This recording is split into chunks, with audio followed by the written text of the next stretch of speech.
Hello, if it isn't the triumphant traveler. And why might you be visiting the shrine? A sign of piety, perhaps? You literally told us to come meet you here! I was just joking. I've been waiting for you. Seems like someone's in a pretty good mood. Mm-hmm. Catching up with an old friend I hadn't seen in years was truly delightful. By the way, I heard that you had a duel before the throne, with a Fatui Harbinger no less. Courageous and astute. I must say, I am most impressed. Defeating Signora head-on in a duel means that your strength exceeds my expectations. Still, you did end up victorious. I gather congratulations are in order. Sure feels good to finally thwart the Fatui plan for once. They caused plenty of trouble along the way, but at the very least, they didn't get their hands on another Gnosis. Wait a second. Did you say Gnosis? As in, the little thing that looks something like a chess piece? Yep, that's the one. You've seen one too? Gnosis belong to the Seven. They're what keep them connected to Celestia. Oh. What's wrong? I handed that over. You did what now? Well, how else was I supposed to save your skin from the Balladeer exactly? The Balladeer is number 6 of the Fatui Harbingers. In terms of strength, he is superior to Signora. I'm not the kind of person who risks life and limb for any old reason. You did... for once, Paimon just does not know what to say. After A created her puppet vessel, she no longer had anywhere to put it. As her erstwhile closest friend, A handed it over to me, and I've kept it in the Grand Narukami Shrine ever since. She no longer needs the power of the Gnosis, and in any case, she tells me she has severed ties with Celestia. Thus the Gnosis became not only useless, but also a potential source of conflict. Is that not a good bargain, exchanging it for the one at the core of the plan? Judging by the results, at least, I dare say I struck a good deal. When you put it like that, Paimon has to agree. The Traveler is worth more than a Gnosis. Well, what's done is done. And I hardly think we'll be getting it back now. Let's leave the past in the past. So anyway, you still haven't told us why you called us here today. It's to thank you. Really? You intend to travel all over Teyvat, and the time has come for the Inazuma leg of your trip to come to an end, has it not? As a mark of my gratitude, I will answer any questions you may have about the road ahead or the events of the past. What would you like to know about? That puppet was built with technology that has been lost to time. Perhaps she, as a god, is the only one privy to the knowledge of its origins. Still, there's one other thing on this topic that I suspect you may be curious to know. Before A began modifying her own godly form, she took it upon herself to create a prototype puppet. So, you mean there are 3 Raiden Shoguns? No. The prototype was merely a proof of concept. Its appearance and intellect were not based on A. It was a test. The original plan was for A to simply discard it. But perhaps A thought this to be too cruel, because in the end she chose only to seal the power within it.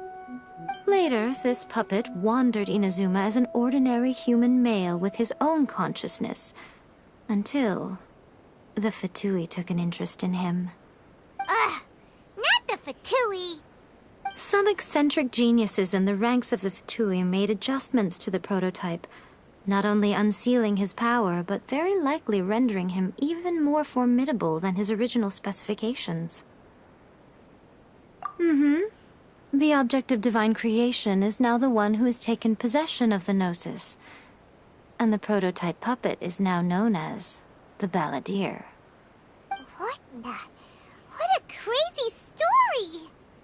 It is, isn't it? Who can say whether it's coincidence or destiny? I'm surprised an outlander like you is aware that there was once a change of Electro Archon. Few citizens of Inazuma are aware of this. Morat's told us. He said that the Electro Archon Ball has passed away. Yes. The truth of the matter is that there were two twin gods, Baal and Beelzebul. Twin gods? They won the Archon War together, and when Baal established the shogunate, Beelzebul became her Kagemusha, or shadow warrior. In other words, she acted as Baal's body double. Beelzebul is A, with whom we are now both acquainted. Baal's name was Makoto. As far as the world was aware, there were not two, but one. They complemented each other, and they ruled Inazuma jointly, so there was no need for the public to know the truth. In fact, the name Baal and the title of Raiden Shogun was understood to refer to both of them. Right up until... Until what? Makoto died several hundred years ago in a war that I was not personally involved in. Since then, A has assumed the shogunate. Losing her sister must have been super hard on A. That was when A began to change. Makoto was her greatest loss. Paimon feels like she understands A a lot better now after finding that out. So what kind of god was Makoto? I didn't spend a great deal of time with her, but my impression was she was a gentle god, who in each moment cherished the beauty of what was before her. Wow. Sorry, I haven't a clue. I'm also unfamiliar with the god you describe. But if you still have doubts about A, I would say they are misplaced. Not only does she not fit your description, but she voluntarily gave up her gnosis long ago, severing her ties with Celestia in the process. That's good to hear. Otherwise, given that I'm her familiar, it could have made our relationship rather awkward, don't you think? Don't worry, we aren't looking to pick a fight with you. I wish you the best of luck. May you soon discover the truth behind it all. As for your brother's whereabouts, I will use all the resources at my disposal to investigate it, and I will also borrow some of Ayato's people from the Shiumatsu-ban. I'll let you know if I find out anything. Consider it part of my means of thanking you. After leaving Inazuma, I think it would be easiest for you to go to Sumeru. Ooh, Sumeru! We've run into loads of scholars from there on our journey so far. Yes, well, Sumeru is the land of the god of wisdom, where the quest for wisdom and knowledge is never-ending. But their obsession gives rise to some truly inexplicable things. For example, in Sumeru, knowledge is holistically managed as a resource. Knowledge is a resource? Yes. I don't know whether it was the sages or Lesser Lord Kusanali who came up with the idea. Lesser Lord Kusanali? That's a cute name. Oh, you haven't heard. Lesser Lord Kusanali is the deity in whom the people of Sumeru place their faith. It's their chosen term of endearment for her. I'm sure you must have some things to discuss with her too. I wish you all the best. Are you sure? Okay then. Oh, Traveler, do you still have the omamori I gave you? Keep it safe. Is that all you intend to do with it? There was me thinking that you might hang it around your neck to show off to the world, telling everyone who inquired that it was given to you by none other than Yae Miko, the wise and beautiful. Who in their right mind would do that? Okay, I'll stop. Now, a question for you. Traveler, what is your ambition? I see. But that is merely a small goal, based on what preoccupies you here and now.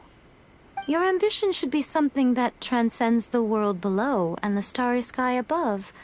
Something that shines in unison with fate itself. Perhaps the reason you do not possess a vision is that such an ambition has yet to be engendered within you. It's a possibility. Continue on your journey, and maybe that moment will come to pass.